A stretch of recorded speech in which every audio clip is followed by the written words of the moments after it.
Hey. So it is NTS is over for me. The weekend is done, and as you may be able to, I don't think you can see it. No trophies for me this time. So close. Anywho, I'll tell you all about it. I've made a PowerPoint and I'll talk you through everything that happened. So here we go. These are the results of NTS Nordic Tabletop Showdown. The NTS pack, just to recap, was 20 order dice, maximum one multi-rocket launcher, 1100 points. My first game, I'll talk you through my games first, and then my first game was against Bo Eistrud. He had a dark army, it was very nice, but he was a completely new player, and we were playing Dominate the Field, which is, by the way, is a really cool mission. It's sort of a tripling of timely objectives, if you guys know that one. So there were 9 objectives over the field in a grid, and each of them from turn 2 could give you points. So you had to get out there and get stuck in.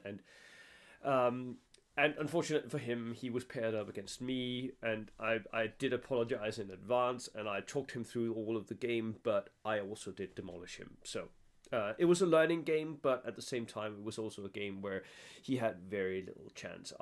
We were playing on the table that's closest to the picture here, where you can see Christian Lyngvall playing, right? Where in this picture, I am playing on the table next to that one. But yeah. Anywho, so that was the first game. It was an easy victory, and I think I killed 12 of his 13 order dice or something like that. It was bad. Anywho, second game I face off against Andreas's Death Star, and that's actually the game you can see here in this picture. You can see Andreas and me playing on the table right next to it. He had a heavy tank. I can't remember what it was, but it was like a 10 plus, and it was veteran. So and we were playing sectors, so he was always going to be behind. The only thing that could really tip the scales in his favor is if that tank started killing a lot of units, and it didn't. Furthermore, I managed to immobilize one of his Stummels. He had 2 Stummels. One of them was in reserve, and the other one was in his deployment zone. I did mobilized it in his deployment zone, so the infantry and the vehicle couldn't even move, which meant that he was never going to move into my sector or the neutral sectors. So yeah, that was just end of game. Again, a really easy victory for me. Although he played it perfectly, he played every single chance he could.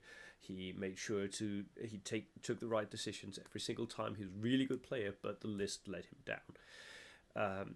He did get one lucky indirect shot on my Crusader, which landed a grenade straight down the turret and killed the Crusader. I had given him that shot because I wanted to give a little bit more pins into his heavy tank, so I had moved into the side of that tank, opening myself up to his Stummel, which he got it. So, and then I was on to game 3, again way ahead at this point. So I was up against Christopher's US air power list, who he had demolished his opponents as well, and I won. And I am not exactly going to tell you how I did it, because it's a trick that I'll keep up my sleeve for a little while, but there's a trick to it. You can beat an air power list. There is a trick to how you do it. Especially in the scenario that I got kill points, and I beat him 4-0. So, yeah. And then we get to the second day, where we have 2 games. The TOs were nice enough to shuffle around the schedule a little bit, so those of us who had a ferry could get home. So I am matched up against Mark. Mark is actually one of our Padawans. He's graduated right now, but he was one of the people we trained up, and he has been on the Danish national team as well. He's a really good player, but he's been off bold action for a while. This was his comeback, and he did really, really well. He played mixed Soviets, and he was faced off against me in double envelopment. He makes one mistake, which I immediately capitalized on, and that finished the game in 2 turns. Because he pushes at the end of his turn 2. He pushes a lot of units into one area. You can actually see it right here on the screen. This is a picture of our game, me and Mark. And right in front of Mark, there's this little wedge of hedges. He pushed like 5 units into that area, and I saw that, and I knew my artillery observers could see it, so I double tapped artillery observers down into that area, and they hit, and his units got obliterated, and that finished the game. He was 5 dice down to 0 at that point. There was no way he was coming back from that, so we just said, well, that's it, let's start a new game. So we played 2 games, which was cool. So that was a very, very quick game.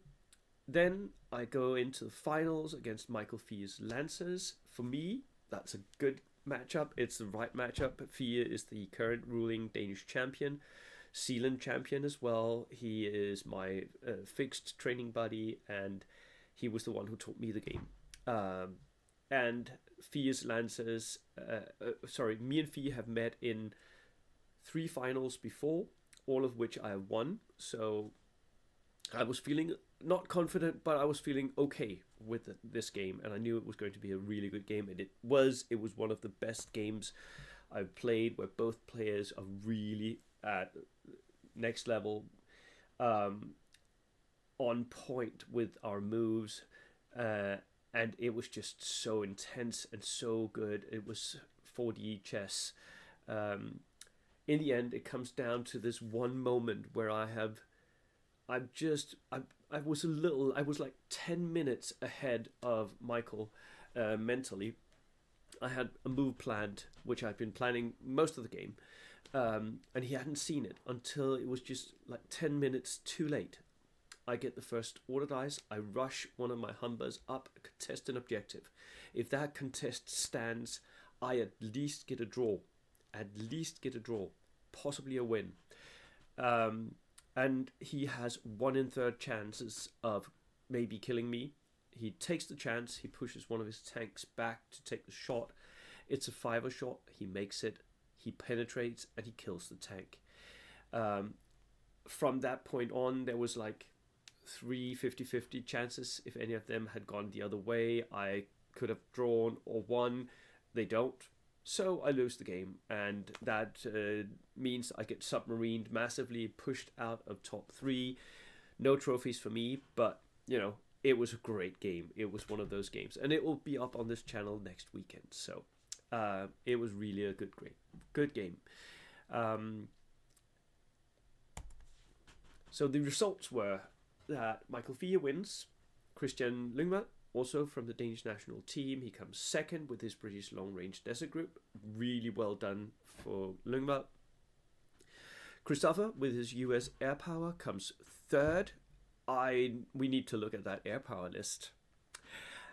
Me, I come 4th with my Gurkhas, and Andreas Rønne, with his German Death Star, massively overperforms, comes 5th, right in front of Christian Tang, our current Padawan, the person we're teaching how to play bolt action. He came 6th. Really happy about that. Mark, I'm sorry I knocked you down. Mark only comes 7th. He faced off against Christian Lyngvad in his final match and narrowly draws or loses that one, I think. So really, really close. Yeah. Is there anything we can learn from this about the nations? Well, the Brits are all over the place. There's a Brit in 2nd place, and there's a Brit in last place. So, not like version 2, where some people thought that British were just auto-win lists. That is not happening anymore. Polish, 1st to 16th, so 1st to bottom. Also not something we can learn. Although we can possibly learn that Polish without lances doesn't do well.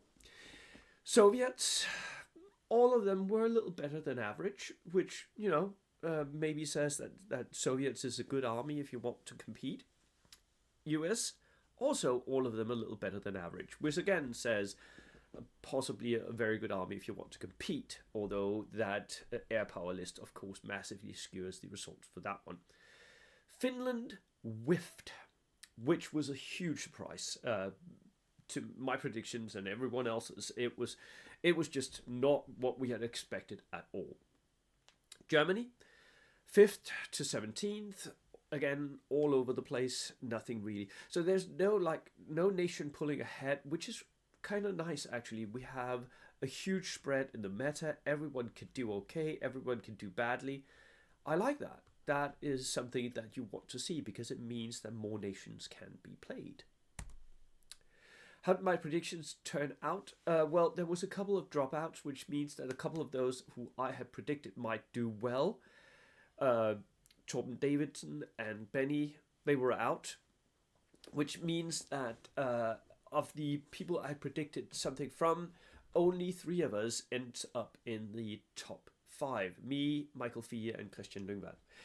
Jan Petersen failed miserably, and Torben K also failed. Both of them I had predicted to maybe end up in the top 10 at least. Did not happen.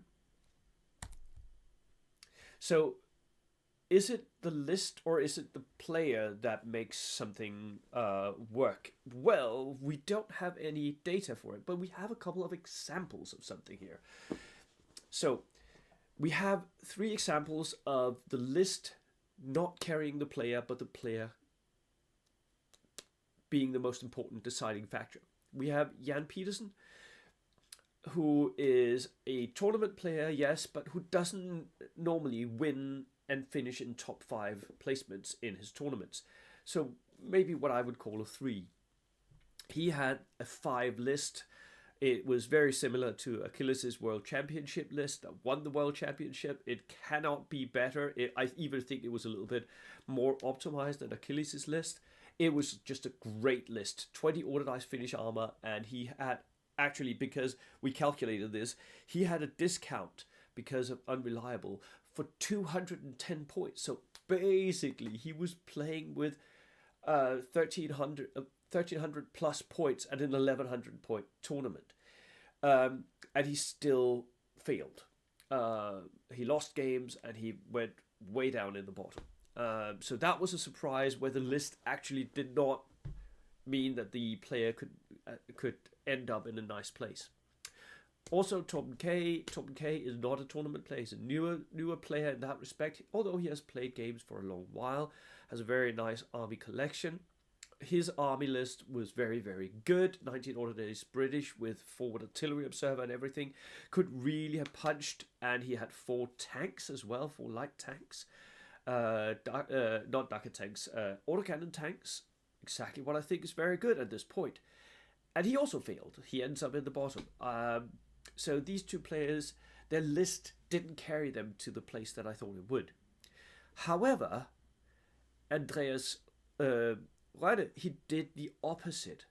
Andreas Reine, whom I played with the German Death Star, he had a 12 organized German Death Star list, and he finishes up in the top 5. He massively overperforms. So I think that's the player rather than the list. So these 3 examples, I think it's the player that makes the result, not the list. Then we have one example that maybe the list rather than the player itself. I don't know. I didn't watch all of his games, but I did play against Christopher, right? And I've checked Christopher's previous results from his last 2 tournaments. Last year's Danish Nationals, he came bottom. Not like bottom, but he was in like the bottom 4th or something like that, right? So he was way down in the list. Last year's Bring Your Guns in Fyn, he was middle of the pack. And this time around, he ends up on the podium with an air power list. I think this can be an example of a list that really boosts a player. But again, this is all circumstantial. We need to see this happen a lot of times if we're to know what happens, right? But at least the other lists didn't boost the player. This one potentially did. How accurate accurate were my predictions? Well, because I knew most of the players, I could actually predict a little bit better, but then V3, and I'm new to predicting that, but I was around 70% accurate. The top and the bottom were easiest to predict. Those were the places where I like, yeah, this combination of a good player and a good list that should be able to push bottom. This combination of a new player and a not good list should produce. So top and bottom were the easiest to predict, but there were huge surprises both ways. So up and down. Two massive overperformances, we've talked about those, and two massive underperformances, we've also talked about those. Of the rest, like 4 people performed a little bit better than I thought. 5 people did, and 4 people performed a little bit worse than I thought. The rest, I was sort of, because I gave every list a 1 to 3, a 1 to 5, and every player 1 to 5.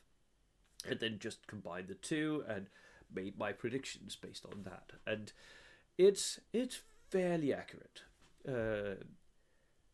So there are, of course, randomizing things, the dice, you cannot never predict the dice and what mission, what table, all of that. But I'm still a lot more accurate than not. So, which is kind of cool. That means that skill and predictions are a thing here. Thank you so much, Michael Eistrup and Søren Rulle, for hosting and TOing the tournament. It was very enjoyable, very nice for me to be back on the tournament circuit and not just TOing all the time. That's it from me today. I will see you in the next video. Cheers.